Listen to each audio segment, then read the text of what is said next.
এই মধুমাসে মধুর বাতাসে শোনল মধুর বাঁশি, এই মধুবনে শ্রী মধুসূদনে দেখলো সকলে আসি। মধুর সে গায়, মধুর বাজায়, মধুর মধুর ভাসে, মধুর আদরে মধুর অধরে মধুর মধুর হাসে। মধুর শ্যামল বদন কমল মধুর চাহনি তায়, কনক নূপুর মধুকর যেন মধুর বাজেছে পায়। মধুর ইঙ্গিতে আমার সঙ্গেতে কহিল মধুর বাণী, সে অবধি জিতে মাধুরী হেরিতে ধৈর্য নাহিক মানে। এ সুখ রঙেতে পড়ল অঙেতে মধুর চিকন বাস, তুমি মধু ফুল পড় কানে দুল পড়াও মনের আশ। গাথি মধুমালা পড় গপুবালা, হাসল মধুর হাসি, চলো যথা বাজে যমুনার কূলে শ্যামের মোহনবাসী। কবিতার নাম মন এবং সুখ। কবিতাটি লিখেছেন বঙ্কিমচন্দ্র চট্টোপাধ্যায়। আমরা তাকে বেশিরভাগ ক্ষেত্রে ঔপন্যাসিক হিসেবেই জানি। তার কবি পরিচিতিটা সামান্য হলেও কিন্তু এতটাও সামান্য নয়, অসামান্যই বটে। তাকে জন্মদিনের অনেক অনেক শুভেচ্ছা জানাই। শুভ জন্মদিন ঔপন্যাসিক বঙ্কিম চট্টোপাধ্যায়। শুভ সকাল। আমন্ত্রণ সবাইকে সকাল 24 দেখার। আজ বৃহস্পতিবার 12 আষাঢ় 1432 বঙ্গাব্দ, 26 জুন 2025 খ্রিস্টাব্দ। অনুষ্ঠান সঞ্চালনা করছি আমি তাসনুভা মোহনা। আজ সকাল 24-এর শুরুতেই আপনাদেরকে সংবাদ শিরোনাম জানতে চাই দৈনিক পত্রিকাগুলোর। সমকাল পড়ছি। সমকালে প্রধান প্রধান সংবাদ শিরোনামের মধ্যে যেটি উল্লেখযোগ্য, ভর্তি রোগীর 36% ব্যাটারি ও অটোরিকশা দুর্ঘটনায় আহত। এদিকে আলোচনার কেন্দ্রে ইরানের ক্ষয়ক্ষতি, ইসরায়েল ইরান সংঘাত। মার্কিন গোয়েন্দা সংস্থার মূল্যায়ন, ইরানের পারমাণবিক স্থাপনা ধ্বংস হয়নি, শুধু পিছিয়ে গেছে। প্রতিবেদন প্রত্যাখ্যান করে ট্রাম্পের দাবি সম্পূর্ণরূপে ধ্বংস হয়েছে পারমাণবিক স্থাপনাগুলো, ব্যাপক ক্ষতিগ্রস্ত বলছে ইরানও। ট্রাম্পের চিরশান্তির প্রত্যাশা কি টিকবে? রয়টার্সের বিশ্লেষণ। প্রধানমন্ত্রীর 10 বছর মেয়াদে শর্ত সাপেক্ষে রাজি বিএনপি। এদিকে ডেঙ্গুর উচ্চ ঝুঁকিতে বরগুনার 5 ওয়ার্ড পৌর এলাকা থেকে ইউনিয়নে মশার ঘনত্ব 3 গুণ। আসছে অধ্যাদেশ, বীমা কোম্পানিও একীভূত হবে। বিএনপির মামলায় আরেক সাবেক সিইসি গ্রেপ্তার। নুরুল হুদাকে হেনস্থায় অভিযুক্ত 3 জনের জামিন। শেরেবাংলা নগর থানার মামলায় তাকে গ্রেপ্তার। এই ছিল সমকালের সংবাদ শিরোনাম। পড়ছি প্রথম আলো। প্রথম আলোতে ডিএনসির সমীক্ষা বিষয়ক একটি সংবাদ শিরোনাম পড়ছি। দেশে মাদকাসক্ত 83 লাখ। মাদক বিরোধী আন্তর্জাতিক দিবস আজ। ডিএনসির সমীক্ষায় দেখা যাচ্ছে দেশের বিপুল সংখ্যক মানুষ মাদকাসক্ত। ব্যাটিং উইকেটে কেমন ব্যাটিং কলম্বো টেস্ট। প্রথম দিন শেষে বাংলাদেশ প্রথম ইনিংসে 71 ওভারে 220 রান, 8 উইকেট। নিউ ইয়র্কের মেয়র নির্বাচন বিশ্লেষণ ইতিহাস করলেন জোহরান মামদানি। এদিকে ইরানের পরমাণু স্থাপনা ধ্বংস করতে পারেনি যুক্তরাষ্ট্র, মার্কিন গোয়েন্দা প্রতিবেদন। 5 পৃষ্ঠায় গোয়েন্দা প্রতিবেদন ফাঁস করে সিএনএন ও নিউ ইয়র্ক টাইমস। এই দুই গণমাধ্যমের খবর নাকচ ট্রাম্পের। রাজনৈতিক প্রভাবশালীদের দখলে জলবায়ু উদ্বাস্তুদের ফ্ল্যাট। জলবায়ু পরিবর্তনের প্রভাব। মামলার আসামি এসআইকে গ্রেপ্তারের দাবি। খুলনায় পুলিশ দপ্তর ঘেরাও, ফটকে তালা। এবার পড়ছি দৈনিক কালের কণ্ঠ। মাদকের আগ্রাসন বাড়ছে, হাত বাড়ালেই মিলছে মাদক। 85 গডফাদার সহ 1230 কারবারির তালিকা হালনাগাদ হচ্ছে। যুদ্ধবিরতির স্থায়িত্ব নিয়ে সংশয় দেখতে পাচ্ছি ইনসার্ট একটি ছবি। ইসরায়েলের সঙ্গে যুদ্ধবিরতির পর মঙ্গলবার বিকেলে ইরানের রাজধানী তেহরানের রাস্তায় মানুষের ঢল নামে। উৎসবে মেতে ওঠে তারা। বিজয় মিছিলে জেগেছে তেহরান। 100 কোটি টাকার কোকেন পাচারে 3 দেশের 7 নাগরিক। স্বরাষ্ট্র উপদেষ্টা বলছেন, মাদক ও দুর্নীতি আমরা নিয়ন্ত্রণে আনতে পারিনি এবং কারবারি পুলিশ সম্পর্কে মাদক ছড়িয়ে দিতে সহায়তা করছে, অভিমত দিয়েছেন doctor Mohammad Umar Faruk. Mob justice নামের হিংস্র উন্মাদনা মানবতার শত্রু বললেন তারেক রহমান। সংবিধানের মূলনীতি নিয়ে 2 ভাগে বিভক্ত দলগুলো ঐক্যমত্য কমিশনের সংলাপ। প্রধানমন্ত্রী পদে সর্বোচ্চ 10 বছর থাকার বিষয়ে বিএনপির সম্মত। এনসিসি থেকে সরে এসে নিয়োগ কমিটি গঠনের প্রস্তাব। এবার পড়ছি দৈনিক ইত্তেফাক। সিসির সঙ্গে বৈঠক, সংসদের আগে স্থানীয় নির্বাচন চায় জামায়াত, সংসদ নির্বাচনে আনুপাতিক প্রতিনিধিত্ব দাবি। প্লাস্টিক পরিবেশের বিষ, আসুন প্লাস্টিক বর্জন করি। পরিবেশ মেলা ও বৃক্ষ মেলা উদ্বোধনকালে একথা বলেন প্রধান উপদেষ্টা। দীর্ঘমেয়াদী ষড়যন্ত্রের ফল পিলখানা হত্যাকাণ্ড, রাজনৈতিক নেতাদের সংশ্লিষ্টতার তথ্য পেয়েছে কমিশন। চূড়ান্ত প্রতিবেদন দিতে 30 সেপ্টেম্বর পর্যন্ত সময়ের দাবি। শুধু 71 নয়, 47 থেকে যারা আমাদের দ্বারা কষ্ট পেয়েছেন সবার কাছে ক্ষমা চেয়েছি বললেন জামায়াতে আমির। সর্বশেষ পত্রিকা যুগান্তর পড়ছে, মোবাইল ফোন ট্র্যাক করেই শনাক্ত, আমিডামি ভোটের কারিগর হাবিবুল আওয়াল গ্রেপ্তার। পুরো সময় বিতর্কিত ছিল আওয়াল কমিশন।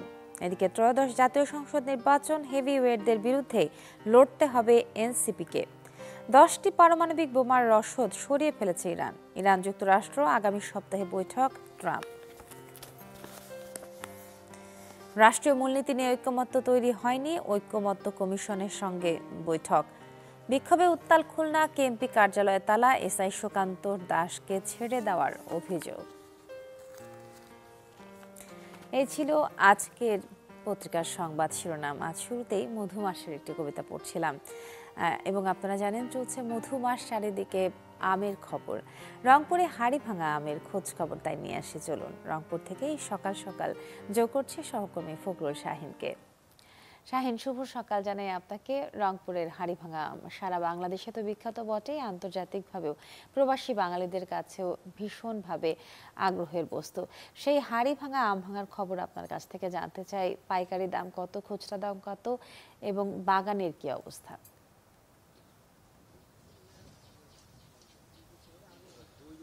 তাসনুবা, আপনাকেও শুভ সকাল। এবং আমি আছি সকালে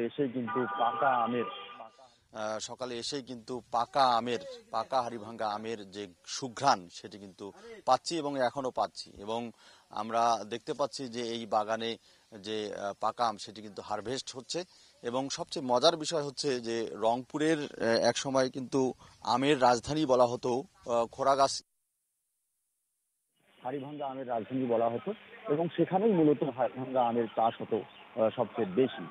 কিন্তু এটি আসলে সুস্বাদু এবং সুমিষ্ট হওয়ায়, আসীন হওয়ায় আস্তে আস্তে আসলে ক্রেতাদের কাছে চাহিদা বেড়ে যাওয়ায় এটি কিন্তু খোরাগাছ থেকে বেরিয়ে কিন্তু সবখানেই বিস্তার লাভ করেছে। এবং আমি যেখানে আছি এটি কিন্তু সেই খোরাগাছ না, এটি হচ্ছে রংপুর নগরীর 31 নম্বর ওয়ার্ড। অর্থাৎ এই আমের চাষ শুধু গ্রামগঞ্জে না, উপজেলায় না, এটা কিন্তু সিটি কর্পোরেশনের মধ্যেও কিন্তু এখন হাড়িভাঙ্গা আমের চাষ হচ্ছে, এতটাই বিস্তার লাভ করেছে। এবং এটির চাহিদা এত বেশি, এর কারণে কিন্তু আমরা কয়েক বছর আগে এটি জিআই পণ্য হিসাবেও স্বীকৃতি পেয়েছে এই হাড়িভাঙ্গা আম। এবং মজার বিষয় হচ্ছে যে এই হাড়িভাঙ্গা আমের ইতিহাসটা কিন্তু অনেক মজার। এই খোরাগাছে একজন আম চাষি তিনি আমের বীজ আসলে হাড়িতে রেখেছিলেন এবং সেখান থেকে গাছ হওয়ার পর হাড়িটা ফেটে যে গাছটি হয়েছে, এই কারণে আসলে এই গাছের নাম হাড়িভাঙ্গা রাখা হয়েছে এবং সেখান থেকে যে ফল হয়েছে সেটি হাড়িভাঙ্গা আম। এবং আপনাকে জানিয়ে দিই, এবার কিন্তু শুরু থেকে আমরা দেখছি যে বাজার এবং ক্রেতারা কিন্তু খুব তৃপ্তি সহকারে এই আম কিনছেন। এবং আমরা ক্রেতাদের সঙ্গে কথা বলছি, তারা বলছেন যে আছে তার চেয়ে তাদের পছন্দের তালিকায় শীর্ষে হাড়িভাঙ্গা আম। এবং যেখানে আমরা এসেছি সেখানে আম চাষি বাদল তার কয়েক একর জমিতে তিনি হাড়িভাঙ্গা চাষ করেছেন। আমরা একটু সেই আম চাষির সঙ্গে কথা বলবো। তিনি আগে এই জমিগুলোতে অন্যান্য ফসল চাষ করতেন, তো এখন তিনি হাড়িভাঙ্গা আবাদ করছেন। একটু যদি বলেন যে আগে তো অনেক ফসল এখানে চাষাবাদ হতো, হাড়িভাঙ্গা আমটা কি চাহিদাটা বেশি। হাড়িভাঙ্গা কয় বছর আর কি ফয়দা হয়েছে, এই দিকে আর কি আমি দেখছি কিনে আর কি ফয়দা আমি দেখতে কম কারণে আমি ফয়দা দেখতেছি। কত একর জমিতে আপনি হাড়িভাঙ্গা দেখতেছি না? কত একর জমিতে আপনি হাড়িভাঙ্গা চাষ করেছেন? কেমন খরচ হলো? কি আশা করছেন? এখানে মনে করো একর আছে 5 একরের মতো, তা 5 একরের মধ্যে গোটালে হাড়িভাঙ্গা আর কি। তো এই বেকার কি খরচটা একটু বেশি হয়েছে, কিন্তু মূল্যটা আর কি হইতেছে না। মনে করো আগের থেকে আমি দেখতেছি আর কি যে খরচটা হয়েছে হাট দেশ মানে অর্ধেক অর্ধেক আর কি টিকতেছে না, অনুষ্ঠান হইতেছে মানে বাইরের দেশটা আমরা টান হইতেছে না, এই কারণে অনুষ্ঠানটা দেখতেছি আর কি, লসের ভাগটা। জি ধন্যবাদ বাদল, আপনাকে আপনার থেকে শুনলাম এবং অনেকের এরকম অভিযোগ আছে বা তারা বলছেন যে এবার আসলে অত্যাধিক খরার কারণে এই হাড়িভাঙ্গার ফলন একটু কম হয়েছে এবং খরার কারণে প্রথম দিকে যে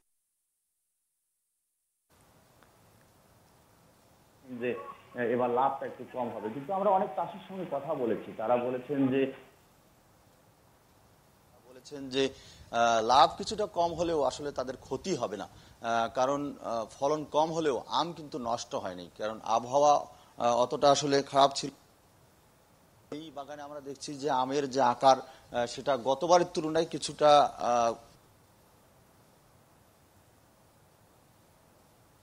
বাগানের কিন্তু আমের ফলনও ভালো হয়েছে। ফখরুল, অসংখ্য ধন্যবাদ আপনাকে আমাদের সঙ্গে যুক্ত হওয়ার জন্য। ফখরুল শাহিনের সঙ্গে আমরা যুক্ত হয়েছিলাম হাড়িভাঙা আমের 5 একর জমির যে ফসলি জমি সেই উত্তরাঞ্চলের রংপুরে। এবারে উত্তরাঞ্চলেরই আরেকটি সুমিষ্ট আমের খবর জানাবো, যে আমের নাম সূর্যপুরী, যা এখন বাজারে আসতে শুরু করেছে এবং চাহিদাও রয়েছে ব্যাপক। এই আম নিয়ে জানাবো ঠাকুরগাঁও থেকে যুক্ত করছে সহকর্মী ফাতেমা ছোকরাকে। ফাতেমা, শুভ সকাল জানাই আপনাকে। চারিদিকে শুধু আমের সুঘ্রাণ, ল্যাংড়া, হাড়িভাঙা, ফজলি থেকে শুরু করে প্রচুর সুন্দর সুন্দর আমের নাম আমরা জানি, কিন্তু সেই জায়গায় সূর্যপুরী আম এই নামটা একটু কম মানুষই জানে, কিন্তু ইদানিং এই আমটার চাহিদা অনেক বেশি বেড়েছে। এবং ঠাকুরগাঁয়ে এই আমের ফলন কেমন হচ্ছে, আমের চাহিদা কেমন, এটির পাইকারি খুচরা দাম সবকিছু সম্পর্কে আপনার কাছ থেকে জানতে চাই। শুভ সকাল তাসনুভা, আপনি যেমনটি বলছিলেন যে হাড়িভাঙ্গা বা হিমসাগর অন্যান্য আমের নাম শোনা গেলেও সূর্যপুরী আমের নাম একটু কমই শোনা যায়।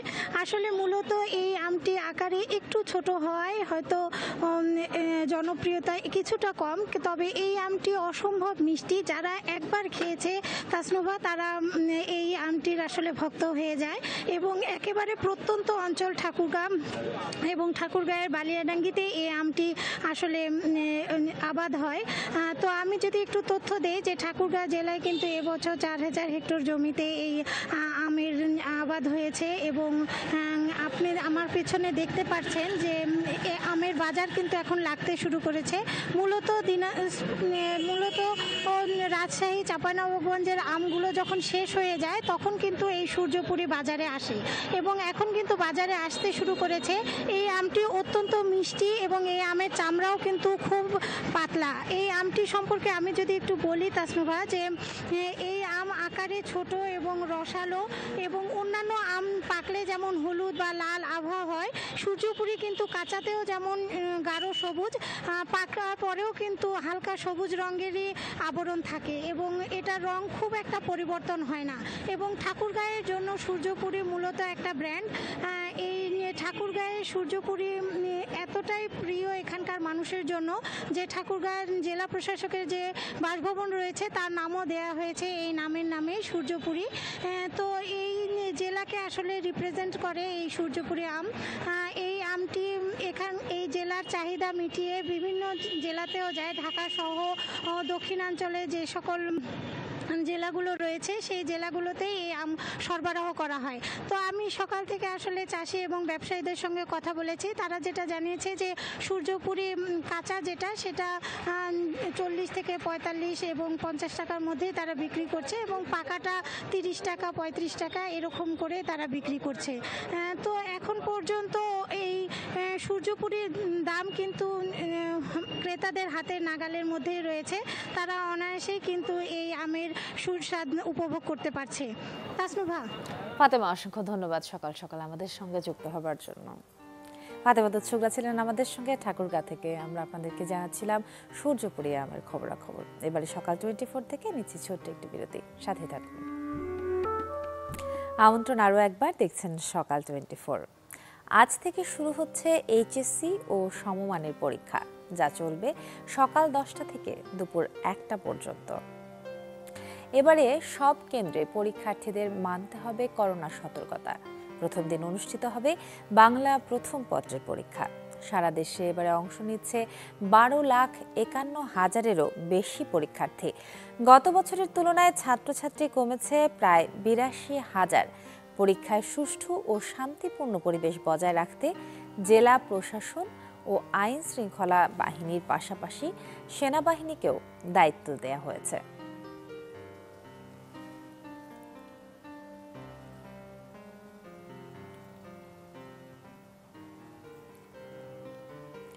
এইচএসসি এবং সমমান পরীক্ষার্থী যারা পরীক্ষা দিতে যাচ্ছেন তাদের জন্য রইল শুভকামনা, এবং যারা রাজধানী ঢাকার পরীক্ষার্থী তাদেরকে বলবো একটুখানি হাতের সময় নিয়ে বের হতে, যেহেতু ট্রাফিক পরিস্থিতি সবসময় নিয়ন্ত্রণে থাকে না।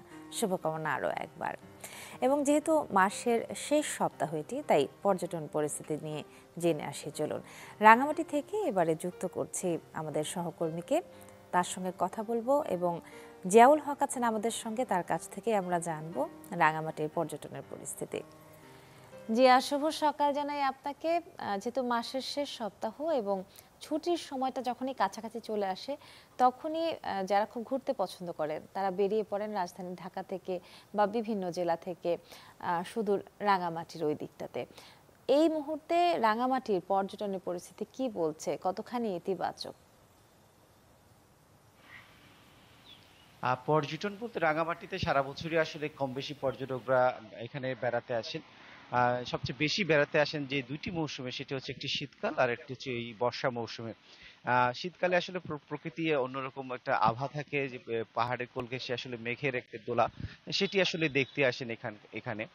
আর সবচেয়ে বেশি পর্যটক আসলে আমরা যেটা দেখেছি এই বর্ষা মৌসুমে এসে থাকে, তার অন্যতম কারণ হচ্ছে যে কাপ্তাই হ্রদে ঘুরে বেড়ানো। এই সময়টাতে সে কাপ্তাই হ্রদের স্বচ্ছ নীল জলরাশি, অনেকে চায় বোট নিয়ে ঘুরে বেড়াতে এই হ্রদের আশপাশে এলাকাটি।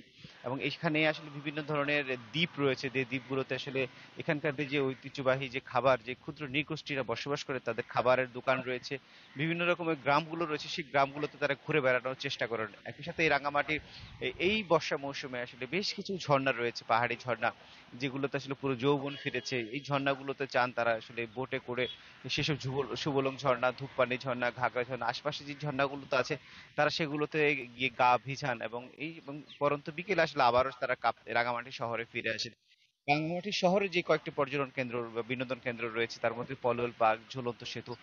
বিকেলবেলা আসলে আমরা দেখেছি যে সকালের তুলনায় বিকেলবেলা এই স্পটগুলোতে আসলে একটু উপচেপটা ভিড় থাকে, ঝুলন্ত সেতু এবং পলল পার্ক এলাকাগুলোতে। এবং আবার আমরা খবর নেওয়ার চেষ্টা করেছিলাম যে বাংলাদেশের যে রাঙামাটি যে সাজেক ভ্যালি রয়েছে, যেখানে আসলে বাংলার ভূস্বর্গ বলা হয়, সেখানেও আসলে পর্যটকরা ছুটির দিনগুলোতে আসলে একটু বাড়তি ভিড় আমরা লক্ষ্য করেছি।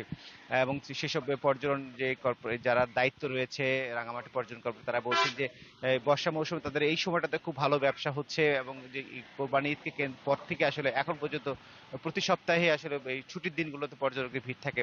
এবং সাজেকের কথা যদি বলি, সেখানকার রিসোর্ট এবং কটেজ মালিকের সভাপতি সুপর্ণদেব বর্মন যেটি বলছেন, ছুটির দিনগুলোতে আসলে ব্যাপক পর্যটক আসে। তাদের যে কোরবানি ঈদের আগে একটা লম্বা সময় আসলে ব্যবসা হয়নি এবং ব্যবসা মন্দা গিয়েছিল, তাদের যে আর্থিক লোকসান হয়েছিল সেটি আসলে অনেকটা কাটিয়ে উঠতে পারছেন বলে তারা মনে করছেন। এবং রাঙামাটির যে অন্যান্য বিনোদন কেন্দ্রগুলো সেগুলো তো আসলে মোটামুটি ব্যবসা হচ্ছে। এবং রাঙামাটির যে বিনোদন কেন্দ্রগুলো রয়েছে সেখানে জেলা পুলিশের পাশাপাশি টুরিস্ট পুলিশ কাজ করে যাচ্ছে, এবং একটি বড় সংখ্যক পর্যটক আসলে রাঙামাটির টুরিস্ট বোটে ঘুরে বেড়ান। এখানে হাউস বোট গুলো রয়েছে, রাঙামাটি শহরের আশেপাশে বেশ কিছু কটেজ রয়েছে, দ্বীপ কটেজ রয়েছে, সেগুলো তো আসলে পর্যটকরা যান। এবং পর্যটকরা যেটি বলছেন আসলে রাঙামাটির প্রকৃতি এবং এই সময়টা ভিন্ন ভিন্ন সময় আসলে ভিন্ন ভিন্ন রূপ দেখা যায়। যারা একাধিকবার রাঙামাটি আসেন তারা বলছেন যে সবসময় এসে রাঙামাটির সৌন্দর্যটা দেখার সুযোগ রয়েছে, এবং মানুষ তাই তারা পরিবার জন্য ঘুরে আসেন। এবং ব্যবসায়ীরা যেটি বলছে, যেহেতু আজকে থেকে এইচএসসি পরীক্ষা শুরু হচ্ছে, সেই সময়টা তারা একটা সংখ্যা প্রকাশ করছে না পরিবাররা এই সময় আসলে পরিবাররা বের হবেন কিনা, এবং তারা প্রত্যাশা করছেন আসলে ভালো পর্যটক আসবে ছুটির দিনগুলোতে, তাদের ব্যবসা ভালো হবে, তারা সেটি প্রত্যাশা করছেন। ভাই, এই ছিল রাঙামাটি থেকে পর্যটন সংশ্লিষ্ট সবশেষ তথ্য আমার কাছে। জি, অসংখ্য ধন্যবাদ আমাদের সঙ্গে যুক্ত হবার জন্য। রাঙামাটি থেকে আমাদের সঙ্গে ছিলেন জিয়াউল হক, এবং যেমনটা বলছিলেন তিনি যে দুটো মৌসুম, বর্ষা এবং শীতকালে সব থেকে বেশি পর্যটক সেখানে ঘুরতে যায়। এবার যেসব পর্যটকরা ঘুরতে যাচ্ছেন তাদের জন্য অনেক অনেক শুভকামনা রইল। নিশ্চয়ই সাবধানে যাবেন এবং সুন্দর করে উদযাপন করবেন নিজের ছুটির সময়টুকু।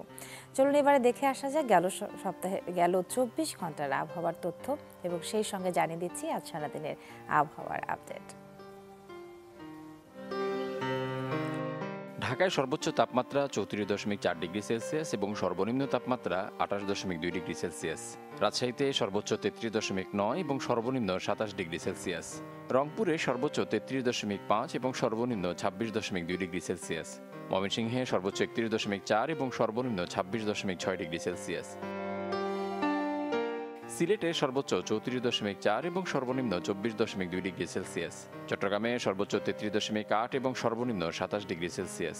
খুলনায় সর্বোচ্চ 33 এবং সর্বনিম্ন 27.8 ডিগ্রি সেলসিয়াস। বরিশালে সর্বোচ্চ 31.7 এবং সর্বনিম্ন 27 ডিগ্রি সেলসিয়াস। দেশের সর্বনিম্ন তাপমাত্রা সিলেটে 24.2 ডিগ্রি সেলসিয়াস এবং সর্বোচ্চ তাপমাত্রা শ্রীমঙ্গলে 35.1 ডিগ্রি সেলসিয়াস। আজ খুলনা, বরিশাল ও চট্টগ্রাম বিভাগের অধিকাংশ জায়গায় এবং রংপুর, রাজশাহী, ঢাকা, ময়মনসিংহ, সিলেটের অনেক জায়গায় অস্থায়ীভাবে দমকা হাওয়া সহ বিদ্যুৎ চমকানো অথবা হালকা থেকে মাঝারি ধরনের বৃষ্টি হতে পারে। সেই সাথে সারা দেশের কোথাও কোথাও মাঝারি ধরনের ভারী বর্ষণ হতে পারে। আজ সারা দেশে দিনের ও রাতের তাপমাত্রা সামান্য কমতে পারে। চলছে বর্ষাকাল, তাই আবহাওয়ার তথ্য অনুযায়ী যারা বের হবেন তারা বাড়ি থেকে নিশ্চয়ই সাবধানতা অবলম্বন করেই বের হবেন। প্রতিটি দিন নতুন, প্রতিটি দিন সুন্দর, আর সুন্দর করে সাজানোর দায়িত্বটাও কিন্তু আমাদেরই। নিজেদের জীবন, নিজেদের যাপন, প্রকৃতি সবকিছু মিলিয়েই আমরা। আর সেই সঙ্গে যেমনটা শুরু করেছিলাম বঙ্কিমচন্দ্রকে দিয়ে, তাকে আরও একবার জন্মদিনের শুভেচ্ছা জানাই প্রণতি। আর সেই সঙ্গে যেহেতু খুব গুরুত্বপূর্ণ একটি তথ্য, আজ থেকে এসএসসি, এইচএসসি এবং সমমানের পরীক্ষার্থীদের পরীক্ষা শুরু হতে যাচ্ছে, তাদেরকে যাওয়ার আগে জানাই অনেক অনেক শুভেচ্ছা, শুভকামনা। সকাল 24 থেকে বিদায় নিচ্ছি তাসনুফা মোহনা। আরও একবার দেখা হবে এই প্রত্যাশায়। শুভ সকাল আরও একবার।